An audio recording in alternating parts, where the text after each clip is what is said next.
Welcome to the Alcohol Free Life podcast, brought to you by thesoberclub.com.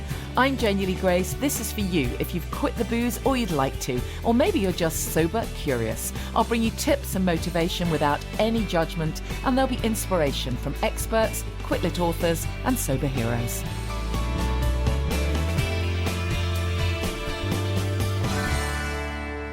Happy New Year. How you doing? I hope the first week of this new year has been good to you. We had a great intention setting workshop on the 2nd of Jan. It was really good. Well, apart from the fact that my whole internet went down, so that was fun trying to do a whole presentation on the phone. But yeah, we had it was a really good time to actually just kind of reflect on the year gone by and look to the next one. I think I've said many times, don't believe in resolutions, but I absolutely do believe in spending a little bit of time letting go of what you no longer need. So if you haven't done that, write a letter to 2021, write a heartfelt goodbye letter to 21 with gratitude, because there's always something to be grateful for, right?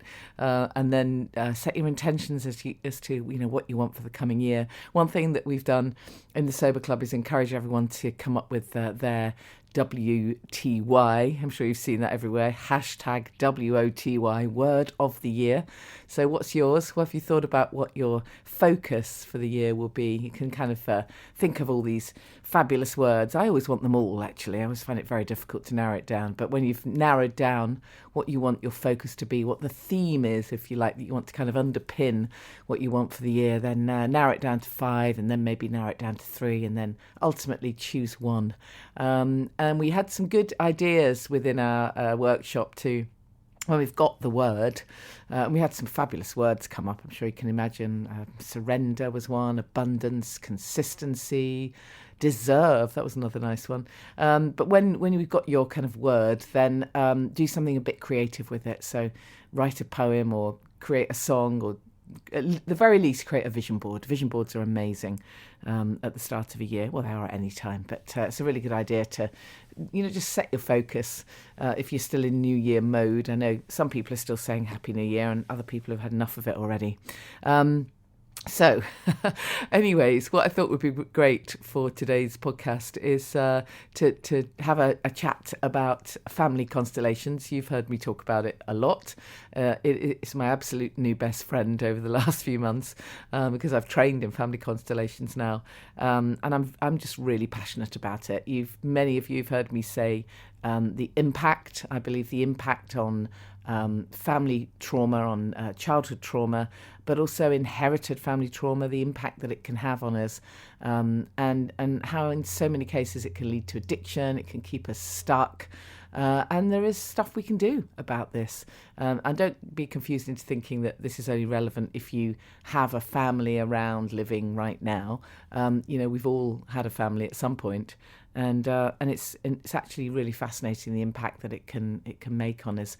So given that everything that we do on this podcast aims to help us kind of create a better life for ourselves, helps us to focus on that personal growth, I suppose you'd call it, and being able to be authentic and to like ourselves, then I think this does absolutely fit in with all the stuff I talk about.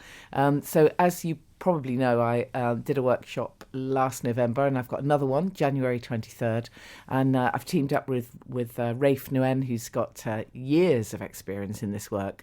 He's been doing it a lot longer than I have, and brings just a huge amount of expertise in working with people with trauma and just about everything, actually. So I thought we'd have a chat with Rafe. This is a section of an interview that I recorded with Rafe when we did our Constellations workshop. So I thought it might be quite nice for you to hear how he introduces it, 'cause it's not the easiest work to explain. So I thought that would be good, particularly ahead of our workshop on the January the 23rd. But before we do any of that, I thought it would be really good to talk kombucha again.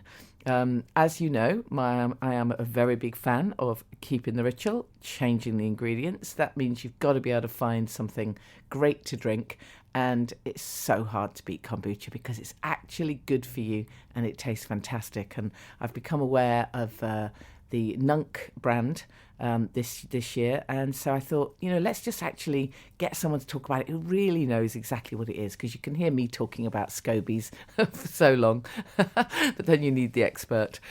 So without further ado, here's Andrew from Nunc. We're talking kombucha. It has become one of my favourite subjects, and I'm really chuffed that I get to chat to Andrew Mills, who is the founder of Nunc Kombucha. Andrew, we've spoken about your wonderful, wonderful kombucha before, but I thought it would be really great to have you describe it to us in a bit more detail than I can kind of ever really do it justice. But before we even do that, can you just tell us a little bit about your background and how you got into starting this work? Yeah, well, my background is actually in technology. And I think I just got to a point where I was looking to do something different, where I could actually, make people happy rather than, always problem solving. And that at the same time, I was making this drink for friends and family. And my wife and I decided we would actually launch it, to the masses. Yeah. Yeah, and that was I think 2 weeks before the first lockdown. So that's right. a whole nother story. A whole nother story, yeah, absolutely. It's never the best time to launch a brand, is it? No. It's not the best time to bring a book out either, let me tell you. Yeah. So just for anyone who might be new to this whole kind of world, as it were, just explain what kombucha is, and then we can look into why Nunc is a little bit different again. Yeah, kombucha is a very healthy drink. It's a fermented drink. Kombucha itself is made by fermenting green or black tea and cane sugar, and the drink tends to be a little bit vinegary, but it's packed full of acids that are really good for your gut health, antioxidants, and so on. So from a gut health perspective, it's just a real sort of wake up call for your gut, just full of good health. Yeah, a fantastic alternative to alcohol, and I find a lot of people that had been drinking wine, particularly, try kombucha, and it's like, wow, not only does this hit the spot, it's good for me. Like, what's not to like? And just describe for us this fabulous word, the SCOBY. Just tell us a bit about that. I think it's an extremely attractive thing. My wife. Yeah, it looks like a jellyfish, doesn't it? My wife's not so keen. Yeah. SCOBY stands for a symbiotic colony of bacteria and yeast, and essentially the way kombucha is produced is this: you add the SCOBY to your mixture of sugar or green and black tea, and then the SCOBY, which is the bacteria and yeast, work together to convert the sugars into acids, or they convert into alcohol, which is then converted into acids. And which is why it's good for you, despite containing sugar, because it's pre-digested, as it were. Absolutely, yeah. And most of the sugar that you use during the fermentation is actually consumed during that process. Yeah, and when you mention it turns to alcohol, just explain that piece for anyone who's thinking, oh no, don't tell me it's alcoholic. Well, if you brew it at home, there's probably a good chance that it is slightly alcoholic. With kombucha, it could be, if you're brewing it at home, you could expect it to be up to about 1.5%. Oh, really? Oh, okay. So you have to watch the levels. Absolutely. And the more, if you do a second fermentation, which is where a lot of people do the first fermentation and then do the second fermentation when they add flavorings and get the natural carbonation, that's generally where it becomes alcoholic. So I would always recommend to people, if they're brewing it at home, they should just, try to avoid the second fermentation and stir it as much as possible. The bacteria, which consumes the alcohol and converts into acids, it loves oxygen, while the yeast doesn't. So stir it give it a good stir every day, twice a day, and that helps promote the bacteria growth and bacteria activity, which also keeps the alcohol levels down. Yeah. And so tell us about your brand then, because, it's often referred to as the champagne of kombucha because it's this specific type. So just explain it to us. Yeah, well, we believe Nunc Kombucha, which is what we produce, is the original kombucha. There are some people out there that will say it originated in the Himalayas and that monks and spiritual warriors roamed the grasslands of Tibet and they were the first to brew it. I don't know if that's true, but Jun is one of the most unprocessed or natural drinks I've ever come across. It's very similar to kombucha.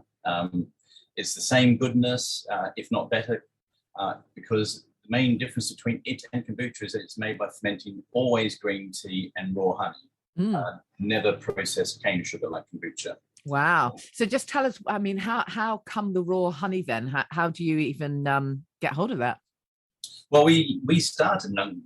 We look after bees in our backyard, and we started Nunc using the honey from our own bees. Oh yeah, oh yes, I remember that. That's fantastic. Yeah. I love the whole idea of that. It's fantastic. Well, there's a whole other story talking about bees, but they're just a real great way to get in touch with the environment and just, of course, sustainability, etc. So, and the honey is just so good for you.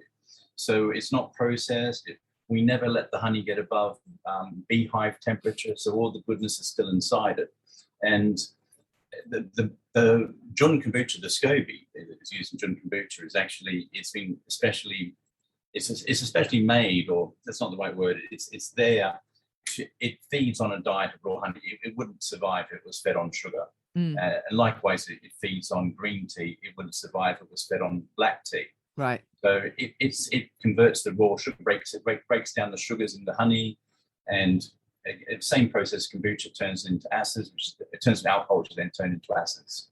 Yeah, amazing. And you've got these lovely flavors. So tell us about the flavors that you've created, because again, with kombucha, it can taste so completely different depending on what flavor you have. It's like a different drink altogether.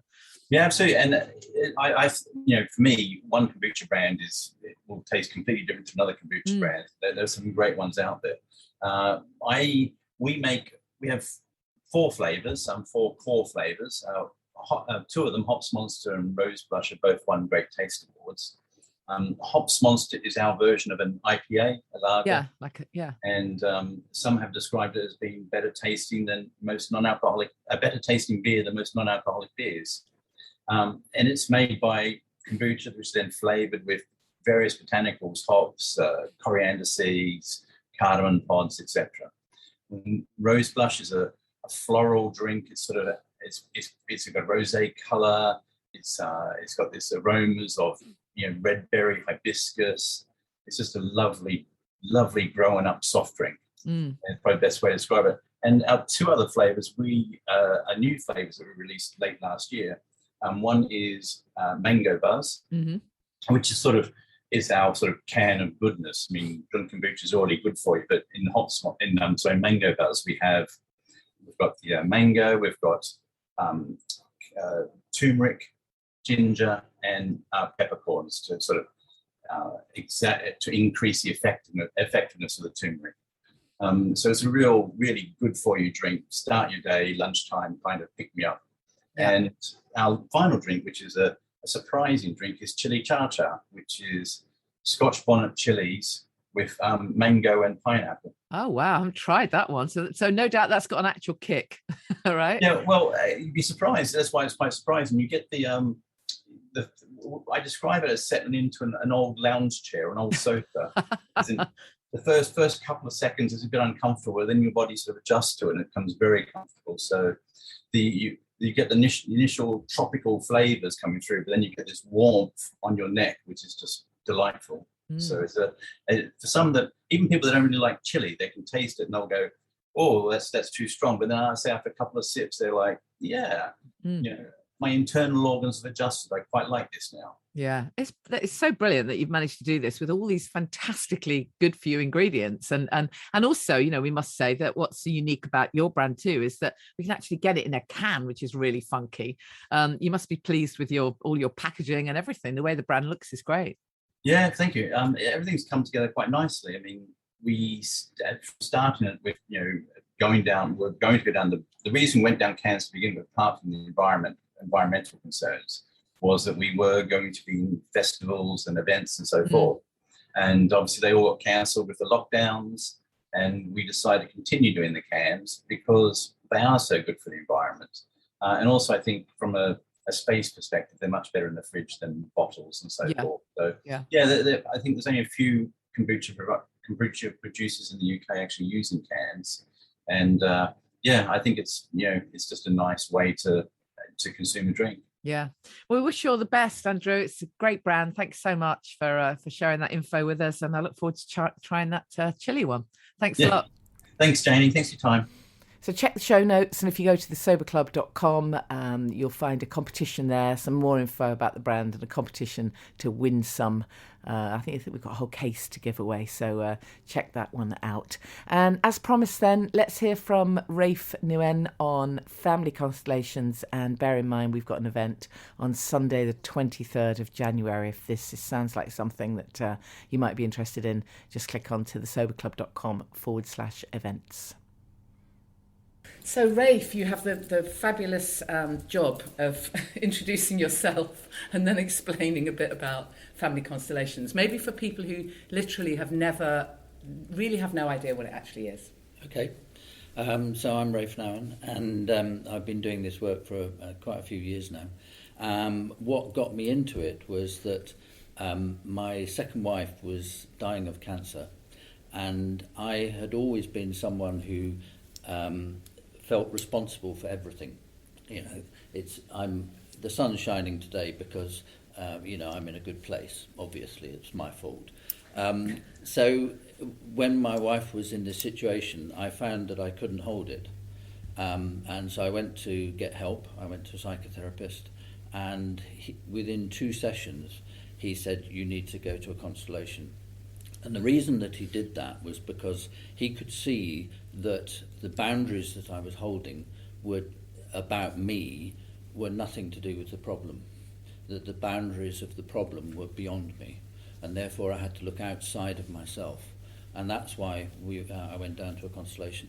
I went to see Richard Wallstein in London, and I did. The first session blew me away. The second session, I just thought, I've got to train in this. This is just magic.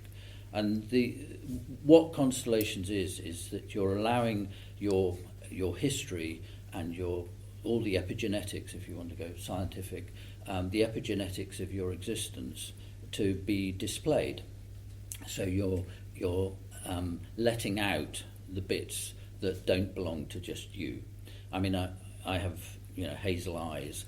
They don't just come from me, they come from my family, my history. But some of my attitudes come from my family, some of my, some of the trauma that comes from my family. I have German Jewish history in my past. I have McGregor Scottish history in my past. And they all contribute to who I am. And some of those things are fantastic. Some of those things are wonderful and very useful to my daily life. And some of the things are really not useful. They're really, they're desperately bad for me. And therefore, to know where they belong, to see where they belong, and to hand it over to where they belong is just such a beautiful, easy, simple thing to do.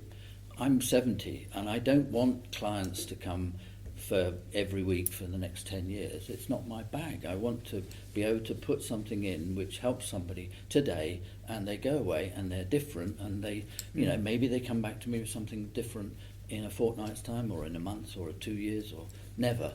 It's all fine. And the way it displays, there's a fantastic Netflix program, Sex, Love and Goop, with Gwyneth Paltrow. Yeah, they did a session 5, wasn't it? That's right. And she does. There's a constellation going on in there which you just display it very adequately. And she uses I hadn't heard the term before, but she terms the people who take part in a constellation resonators, and it's like they're resonating with the part of you that's holding. I have part of my mother, I have part of my father, I have part of my grandfather, my great-grandfather. All those things are within me, and I'm holding them.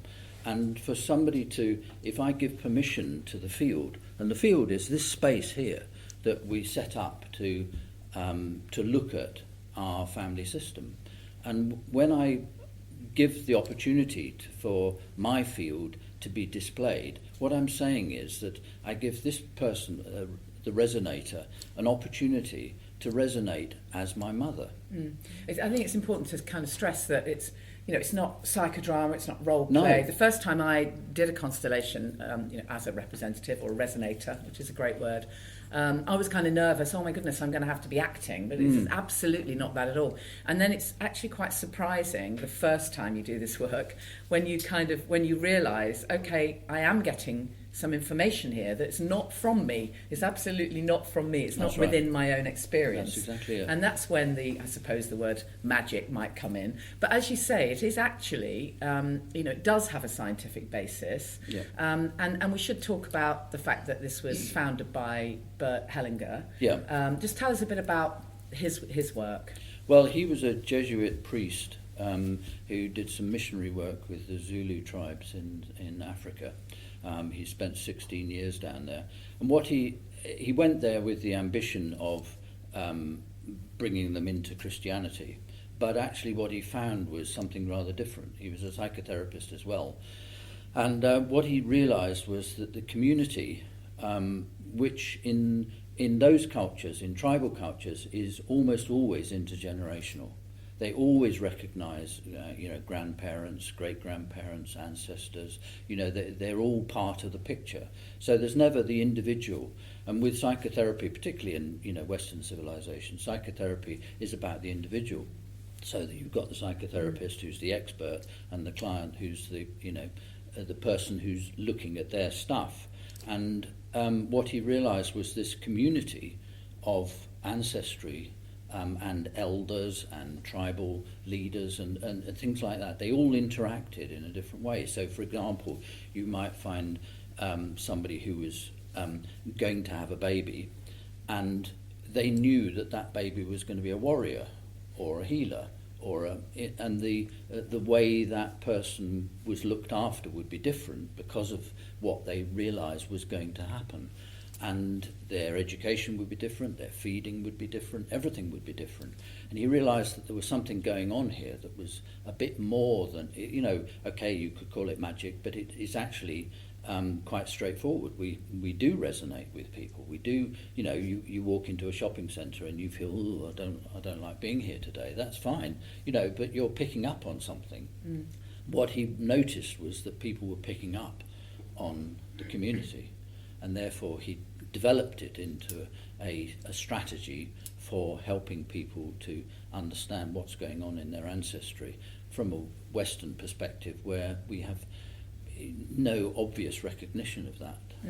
I mean, it's interesting because, there are a lot of people who would, initially they would say, well, I'm estranged from my family, or I don't, I don't see my family, or I have a very difficult as I used to say, I have a very difficult relationship with my mother, or, yes. We all have these various stories, and there are people who would like, actually, to feel that they don't have any need for that. They don't have any need to be associated almost. But, Bert Hellinger talks about the orders of love. Yes. And actually, the family of origin, really, whether we like it or not, is very important, right? Absolutely, yeah. I mean, the orders that he noticed were things like the patterns of growing up, things like, the first period of your life is kind of nurturing time, where a child is utterly dependent for at least a few years, and therefore you could call it mothering. It doesn't have to be a woman, it doesn't have to be the birth mother, but it needs to be done, that nurturing, because otherwise the child doesn't survive. The next period is kind of you might call it fathering time. It doesn't have to be a biological father, it doesn't have to be a man, but it has to be done, and it's introducing them to the world, so they begin to understand what's going on out there.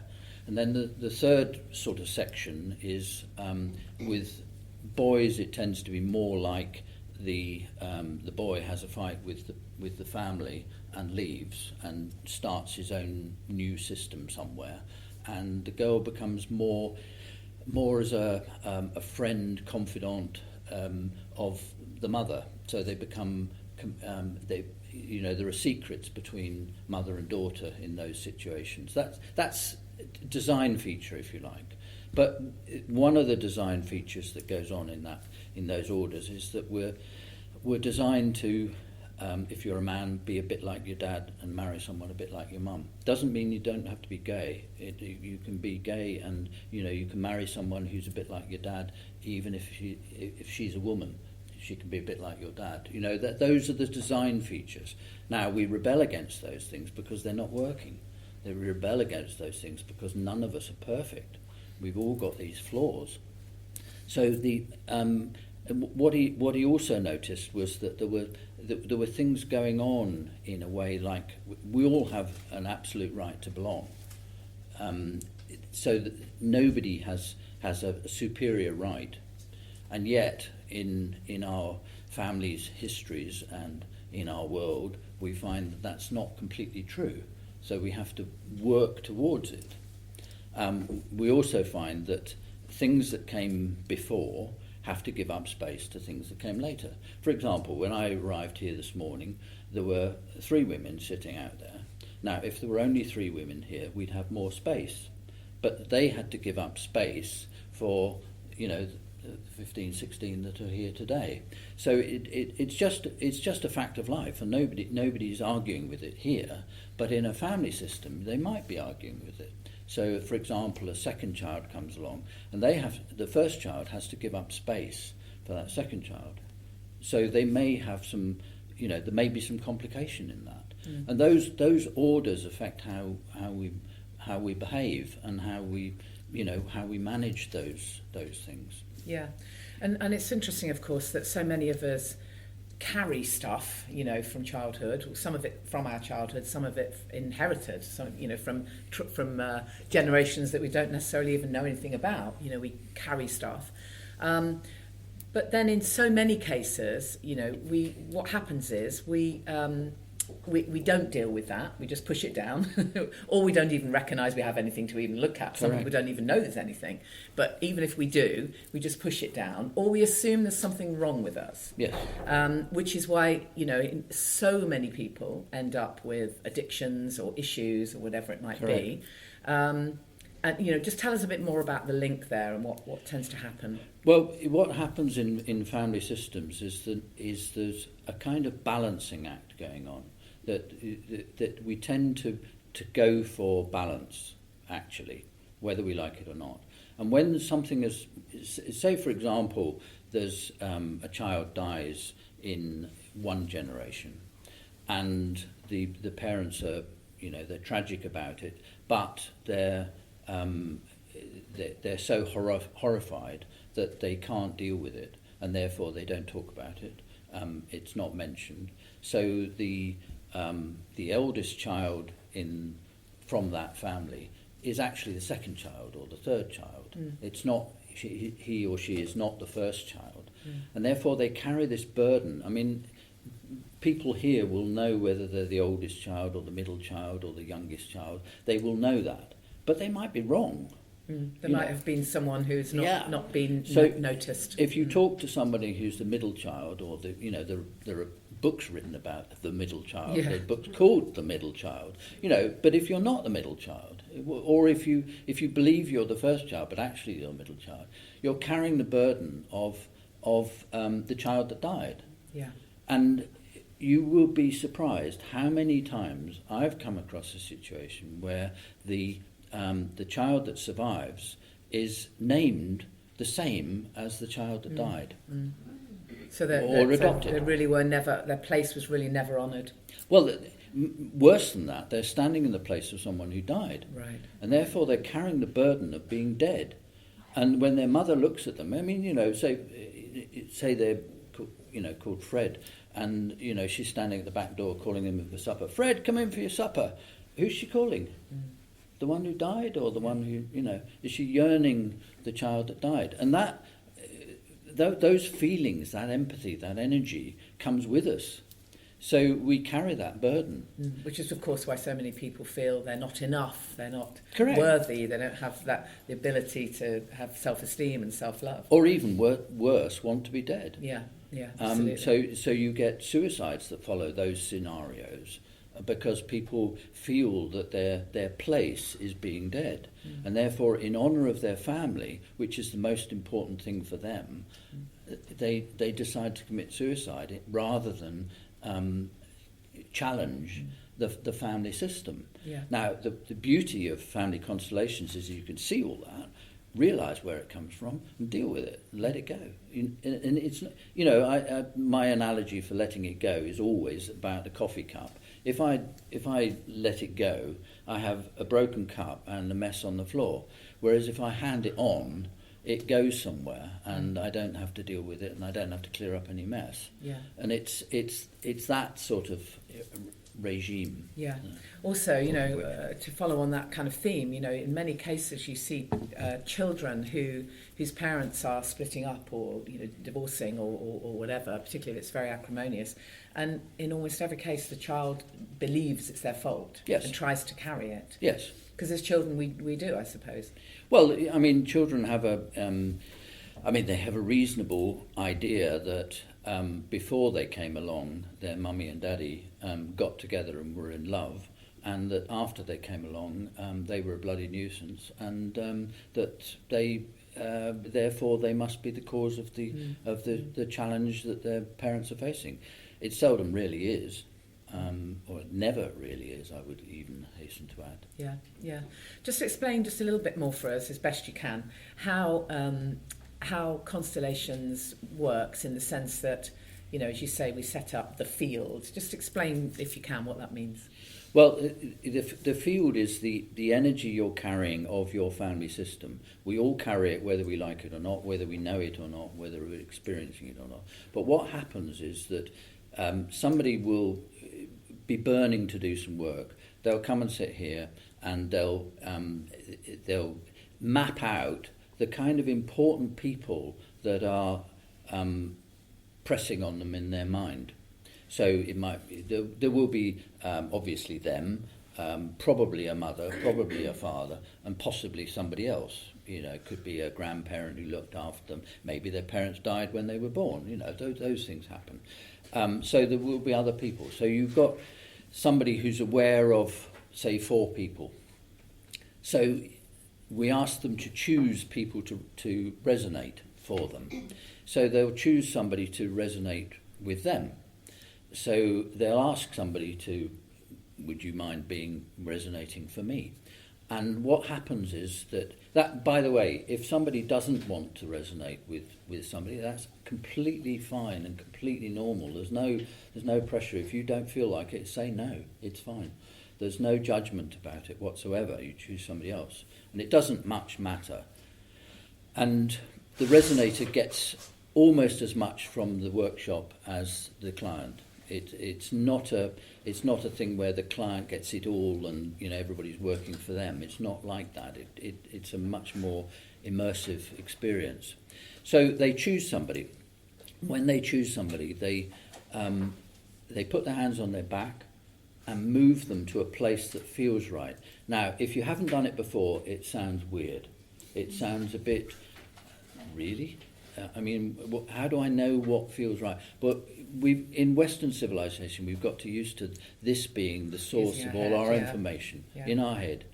And we therefore believe that we can, know where somebody... And actually what happens is the belly, where it's your instincts, your gut feeling that moves you. And what happens is you carry on moving until you don't have any instinct to move anymore. And you leave them there. And then you maybe it's your mother you're looking for. And by the way, women can represent men can represent women. It really doesn't matter, because sometimes what somebody's resonating is the internal feeling of that person, and that's got nothing to do with gender. It's got to do with feeling.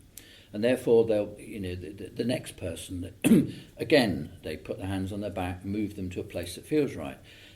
They try to ignore what's already been set up, rather than saying, oh, well, if she's over there, she should be there, or he should be there. It's not like that. It's more like, this feels right, and you micro adjustment sometimes matters. This is different to this, and it just don't know why. And then so you've got 4 people standing up in the room, and then the client sits down. And they can move around, but make sure that they, find a comfortable place where they can see what's going on, because it's really important for the client to see it expressed outside. So what they've done is they've given permission to the field of energy to display what's going on in them it's not at this time exactly. It's a sort of amalgam of their life journey. So it's not as a child, it's not as an adult, it's just them.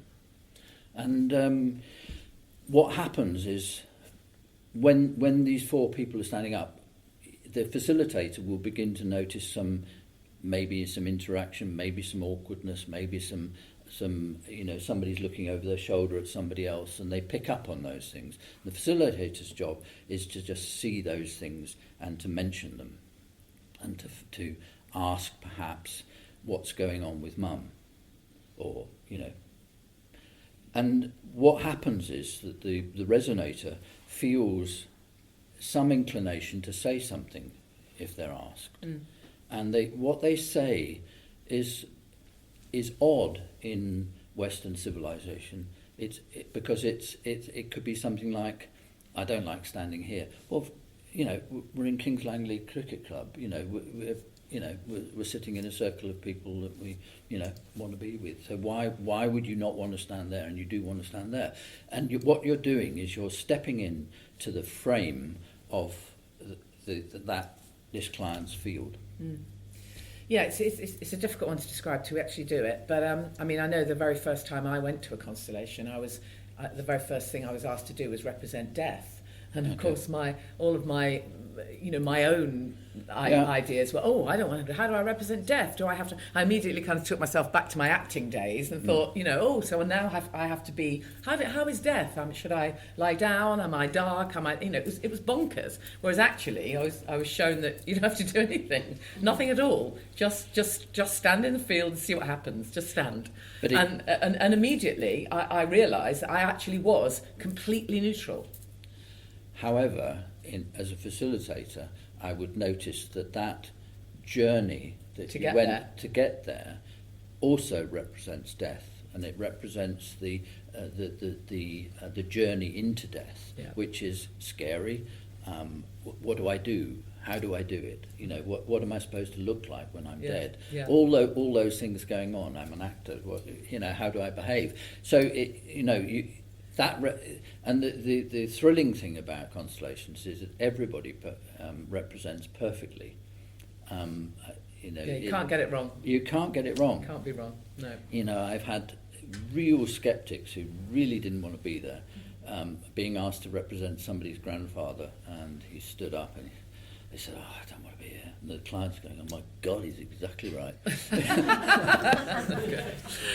So is there anything else you'd like to share, just generally about constellations generically? And you must have seen some incredible experiences and successes, in inverted commas, over the years with people's lives completely changed.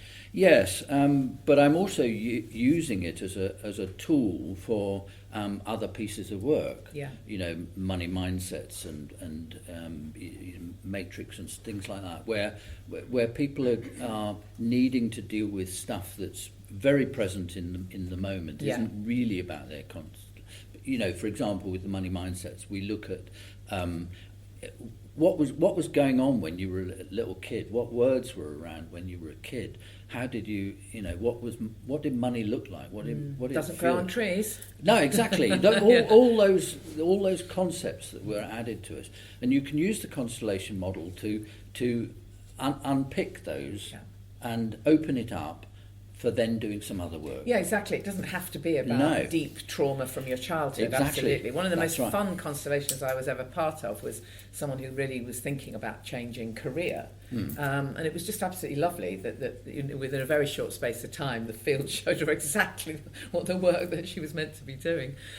You mentioned there, other sort of tools, and both of us have also trained in something called Matrix. Do you want to give a quick description of what that is? Because it so often pops up within this work. Yeah, in some ways, Matrix is a visualization that helps you to reframe a trauma. If there was a road accident outside and 5 people saw it, the police would get 5 different stories. Yeah. The colour of the car, even the number of people in the car, even all those things would be different for those 5 people who witnessed it at the same time.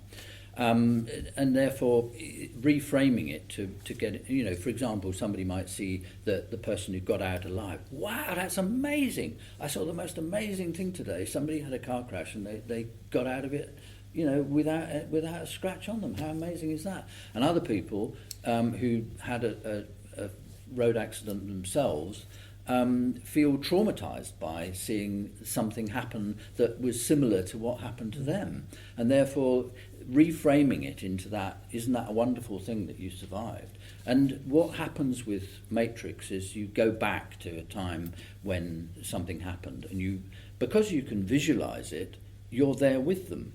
And when you're there with them, you can educate them on the fact that, for example, for most 3-year-olds, something bad happens in the family, they feel like they're going to die. That the instinct is that they're not going to survive this unless they get supported. Whereas you can go to them as your 2021 version of yourself and say, actually, we survived. I've got kids, I've got grandchildren, I've got, whatever's going on in your life. We made it. You didn't die. And they go, oh, wow. Oh, right. Okay, well, we'll look at this differently. And there's a kind of domino effect through their life. So you can set it up with, and what I found is that going with constellations, you can go into a great-grandparent's history, which you didn't even know who they were, and yet you can go in there and visualize that space, what was going on for them, and just adjust the way the dominoes fall. And I think just briefly we should just say as well that one of the things that I found most profound when I first started doing this work was when you realise, the stuff that people carry and the trauma, and whether it's with a big T or a little t, you kind of, particularly if you've got your own children, you start to think, oh my God, what the hell have I done to them, kind of thing. I remember thinking, oh God. But the interesting thing is, as the practitioner I work with said, the more work you do, the less they have to do. Because this work, even though it might only be you doing it, as opposed to all of your family or your children or whatever, something of that it has a ripple effect. Absolutely, yes, absolutely, yeah. I mean, I'm aware that if my parents had done some things, then I probably wouldn't be a constellation facilitator because I wouldn't have needed to. Yeah. Great. Okay, thank you. And just give us your website, Rafe, just for the purposes of this recording. Rafe.website. Okay. It's easy as that. So I hope to see some of you at our next Family Constellations workshop, Sunday 23rd of Jan in Hertfordshire. thesoberclub.com/events if you think you might be able to make it. It is fascinating work. If you're doing Dry January, by the way, meant to mention that earlier, well done, because you're, a little way in now. And keep going. You know what I'm going to say. Don't focus on what you're giving up. You're not giving up anything. Only focus on what you're gaining. Actually keep playing that tape forward and thinking about the benefits that are to come for you, and start to get excited about what you're looking forward to as you move forward. And the first few weeks can be hard. There's no denying that, because everything's all over the shop. Your brain chemistry doesn't know what's going on. Eat super well, be kind to yourself, stay connected. That piece is just mega important. Do make sure that you check in with someone, tell someone else who's got your back. And of course, if you can join some kind of tribe, get some kind of connection, you will hugely benefit from that. You know where we are at the Sober Club. You know how to find us. Have a great week, and we've got some great guests coming up on the podcast, by the way. Excited to tell you I've interviewed Veronica Valley, author of Soberful. So looking forward to bringing that interview to you. I've got some great guests lined up. And if you do have any suggestions for me, always happy to hear them, particularly if you can connect me with said person, even better. So you can always just drop me a message. Look forward to seeing you soon. Thank you for listening to the Alcohol Free Life podcast, brought to you by the Sober Club. Please rate and review. And if you want support, accountability and inspiration, and you want to live your best life without the booze, check out thesoberclub.com.